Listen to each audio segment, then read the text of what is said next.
Terima kasih ya Pak, karena sudah boleh meluangkan waktu sehingga boleh berdiskusi saat ini. Sama-sama Ibu Imelda. Saya berterima kasih karena Ibu Imelda percaya kepada saya untuk jadi rekan berdiskusi. Ngomong-ngomong Ibu Imelda, tadi saya lewat di muka kelas Ibu Imelda, taman Ibu Imelda menarik Bu. Ya, terima kasih Pak Novi. Ya, itu semua atas kerjasama antara saya dan juga anak-anak perwakilan saya. Bunga-bunganya didapat dari mana Bu? Ya, bunga-bunga yang kami tanam itu tentu diambil dari beberapa tanaman-tanaman yang ada di sekitar kelas yang sudah banyak, kemudian kami pindahkan ke tempat-tempat yang baru. Menarik sekali ya Ibu Imelda. Ternyata siswa-siswi di kelas Ibu Imelda itu sangat kreatif. Iya. Seperti ibu gurunya. Ya, terima kasih Pak Novi. Iya, kembali lagi ya Bu Imelda. Ibu Imelda mengharapkan apa dari hasil pembicaraan kita pada hari ini? Saya sangat mengharapkan agar supaya boleh mendapatkan solusi tentang permasalahan yang saya alami mengenai anak-anak didik saya. Bisakah Ibu Imelda menceritakan situasi yang Ibu Imelda alami di kelas Ibu Imelda? Ya, jadi begini Pak Novi, beberapa waktu lalu kan sekolah kita mengadakan pembelajaran dari rumah dikarenakan ada COVID-19. Nah, ternyata ketika saya memperhatikan anak-anak yang belajar dari rumah, waktu mereka belajar itu lebih sedikit dibandingkan dengan waktu mereka bermain di rumah. Nah, oleh sebab itu ketika tiba saat ini sekolah kita mengadakan belajar tatap muka walaupun secara terbatas. Nah, anak-anak didik kita ini ternyata sudah terbiasa dengan waktu bermain yang lebih lama di rumah. Nah, oleh sebab itu ketika mereka belajar di sekolah, mereka cenderung kurang memiliki motivasi belajar dan mereka lebih suka bermain game. Nah, game yang dimainkan ya sebagian besar lewat handphone yang mereka miliki. Yang sebenarnya fasilitas yang mereka miliki itu harusnya digunakan untuk proses pembelajaran. Oh begitu ya Ibu Imelda. Rupanya kalau saya bisa ambil kesimpulan, peserta didik di kelas Ibu Imelda itu lebih suka bermain ya daripada belajar. Iya benar Pak Novi. Nah, sehingga karena mereka cenderung lebih suka untuk bermain, maka mereka malas untuk mengerjakan tugas-tugas. Oleh sebab itu ada beberapa guru mata pelajaran yang mengeluh pada saya, di mana banyak di antara anak-anak didik saya yang malas mengerjakan tugas dan lebih cenderung suka untuk bermain game. Kalau begitu saya bisa ambil kesimpulan siswa-siswa yang ada di kelas Ibu Imelda kekurangan motivasi belajar. Ya, begitu Pak Novi. Oh begitu ya. Ibu Imelda bisa menceritakan kira-kira apa yang menjadi kendala sehingga peserta didik yang ada di kelas Ibu Imelda kekurangan motivasi belajar? Orang tua mereka itu memiliki kesibukan dengan pekerjaannya masing-masing sehingga pengawasan orang tua di rumah pun sangat kurang. Nah, sehingga waktu bermain anak-anak di rumah pun tidak terkontrol oleh orang tua. Oh, jadi rupanya kontrol orang tua yang menjadi hambatan sehingga apa yang dibiasakan di rumah itu akhirnya terbawa-bawa ya sampai di sekolah. Iya, benar Pak Novi. Iya ya, mungkin Ibu Imelda bisa ceritakan sejauh ini apa saja yang Ibu Imelda sudah lakukan untuk mengatasi masalah kekurangan motivasi belajar pada peserta didik yang ada di kelas Ibu Imelda. Pak Novi, setelah saya melihat ternyata banyak sekali siswa-siswa yang lebih suka cenderung main game, saya berpikir untuk mencoba model pembelajaran dengan saya menggunakan PowerPoint. Nah, di dalam PowerPoint itu saya masukkan gambar-gambar, video-video, di mana saya mencoba agar supaya siswa-siswa belajar itu tidak bosan. Wah, pasti menarik kelasnya Ibu Imelda. Begini Pak Novi, ternyata ada saja siswa yang masih kurang termotivasi, sehingga saya mempunyai rencana ke depan karena saya melihat anak-anak didik saya itu lebih cenderung suka main game. Nah, saya ingin memanfaatkan fasilitas mereka, handphone mereka, untuk boleh dipergunakan dalam proses pembelajaran. Wah, menarik sekali. Memang bermain game itu jadi kebutuhan orang-orang sekarang ya, termasuk peserta didik kita.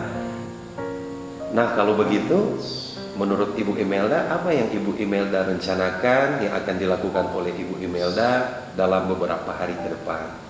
Saya berencana karena sebelumnya saya perhatikan anak-anak yang menggunakan sosial media. Nah, ternyata banyak di antara mereka yang selain mereka hobi bermain game, mereka juga hobi memainkan aplikasi yang namanya TikTok. Dalam memainkan aplikasi itu perlu yang namanya kemampuan untuk mengedit-edit video. Saya berencana agar supaya saya akan membuat siswa memanfaatkan fasilitas berupa gadget yang mereka miliki, kemudian kemampuan yang mereka punya untuk digunakan dalam proses pembelajaran. Dan tentunya akan disesuaikan dengan materi pembelajaran saya. Fasilitas atau gadget yang mereka miliki tidak hanya dipergunakan untuk bermain game saja, tapi dapat mereka gunakan untuk proses pembelajaran. Itu yang saya rencanakan. Wah, menarik sekali ya Ibu Imelda. Ternyata dengan sosial media bisa juga jadi sarana ya untuk kita pakai membantu peserta didik di kelas kita, terutama di kelas Ibu Imelda. Kalau boleh cerita nih Ibu Imelda, kira-kira apa yang menjadi prioritas sehubungan dengan rencana tadi yang akan Ibu Imelda lakukan di kelas Ibu Imelda? Saya akan memulai aksi yang saya rencanakan ini tentu belum kepada semua siswa yang ada di kelas saya. Tetapi saya akan memulai dengan 3-4 siswa terlebih dahulu. Dan nanti ketika mereka berhasil melakukan proyek seperti ini, nanti mereka bisa menularkan kepada teman-teman yang lain. Oh, seperti tutor sebaya begitu ya, Bu? Ya, benar kan. Ibu Imelda, mungkin Ibu Imelda memikirkan apakah ada kegiatan-kegiatan yang bisa mendukung rencana aksi Ibu Imelda ini? Ada Pak Novi. Wah, bagus sekali. Kegiatan apa itu, Bu? Nah, jadi ada yang namanya webinar mengenai konten TikTok. Nah, di situ siswa-siswa yang akan mengikuti webinar tersebut nanti mereka akan lebih mempelajari tentang bagaimana cara memproduksi video TikTok yang baik dan benar. Dan tentunya TikTok yang mereka akan produksikan bukan hanya digunakan untuk senang-senang saja, tapi dapat digunakan juga dalam proses pembelajaran. Wah, keren. Saya tertarik juga ya, Bu, untuk ikut kegiatan itu. Menarik sekali ya pembicaraan kita ini, Bu Imelda. Mungkin Ibu Imelda bisa menceritakan apa yang akan Ibu Imelda lakukan terkait dengan pembicaraan kita tadi. Ya, jadi Pak Novi, karena saya memperhatikan anak-anak saya itu terlalu cenderung suka bermain gadget sehingga malas untuk mengerjakan tugas, dan tentu dengan mendapatkan laporan dari beberapa guru mata pelajaran. Nah, walaupun saya tahu bahwa kendala mengapa anak-anak didik saya itu kurang motivasi untuk belajar, ya salah satu kendalanya adalah karena mereka sering atau lebih cenderung suka main game, dan dimana mereka itu suka main game karena kalau di waktu di rumah mereka kurang adanya pengawasan dari orang tua.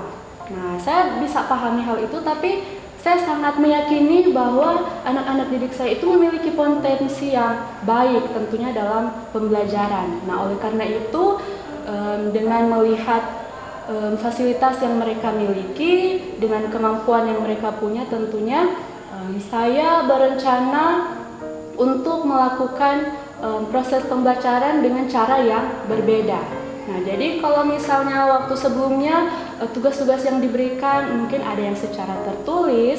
Nah, saat ini saya berencana untuk memberikan tugas dengan membuat video. Nah, jadi anak-anak didik saya dapat menggunakan fasilitas yang mereka punya berupa gadget, dan kemudian kemampuan mereka dalam bermain TikTok, di mana di dalamnya mereka memiliki kemampuan untuk mengedit-edit video. Nah, jadi saya akan mencoba untuk memberikan tugas untuk mereka membuat video pembelajaran yang tentunya terkait dengan materi pembelajaran. Contohnya seperti materi PPKN yang sudah saya jelaskan tadi. Ya, menarik sekali. Berarti berharap motivasi mereka lebih bertambah lagi ya, Ibu Imelda. Ya, benar Pak Novi. Apalagi dengan teknologi yang biasa digunakan mereka setiap hari, mereka sudah terbiasa. Pasti mereka akan makin bersemangat lagi untuk belajar. Selain pelajaran Ibu Imelda sebagai wali kelas, pelajaran PPKN, juga pelajaran-pelajaran lain seperti yang diceritakan oleh rekan-rekan guru yang lain gitu ya, Ibu Ya, Imelda. benar Pak Novi. Wah, menarik sekali. Ibu Imelda, saya senang dengan capaian pembicaraan kita kali ini.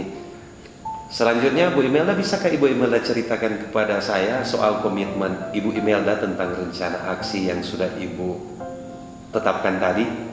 Ya, tentu ketika saya memberikan tugas seperti itu kepada anak-anak didik saya, tentu saya tidak akan membiarkan begitu saja, melainkan saya akan ikut mengawasi, saya akan menuntun dan membimbing anak-anak didik saya dalam proses tersebut. Dan tentu saja Pak Novi, rencana yang akan saya lakukan saat ini tidak hanya menjadi konsumsi pribadi saya, melainkan akan saya bagikan kepada rekan-rekan guru yang lain agar supaya kami boleh berkolaborasi bersama untuk tentunya mengatasi masalah mengenai motivasi belajar siswa. Wah, menarik sekali Ibu Imelda. Keren. Pasti kalau dijalankan akan membantu peserta didik ya yang ada di kelas Ibu Imelda. Ya, tentu saja Pak Novi. Ternyata solusinya sudah ditemukan ya Ibu Imelda. Saya yakin pasti di hari-hari akan datang siswa-siswa yang ada di kelas Ibu Imelda akan semakin semangat untuk belajar karena wali kelasnya begitu bersemangat, dan juga pasti mereka akan meningkat dalam capaian belajar mereka. Ya, tentu saja kita semua sangat mengharapkan hal itu. Iya, tentu dong. Ibu Imelda, apa masih ada hal lain yang perlu ditanyakan lagi kepada saya? Ya, untuk saat ini saya rasa sudah cukup Pak Novi. Cukup ya? Dan nanti di lain waktu ketika saya mengalami hal-hal yang mungkin tidak bisa saya pecahkan sendiri, saya akan minta tolong pada Pak Novi untuk kita boleh berkonsultasi. Siap. Saya pasti siap untuk membantu teman-teman guru. Ya, saya ucapkan terima kasih banyak Pak Novi atas waktu yang sudah diluangkan, atas konsultasi yang sudah kita diskusikan tadi.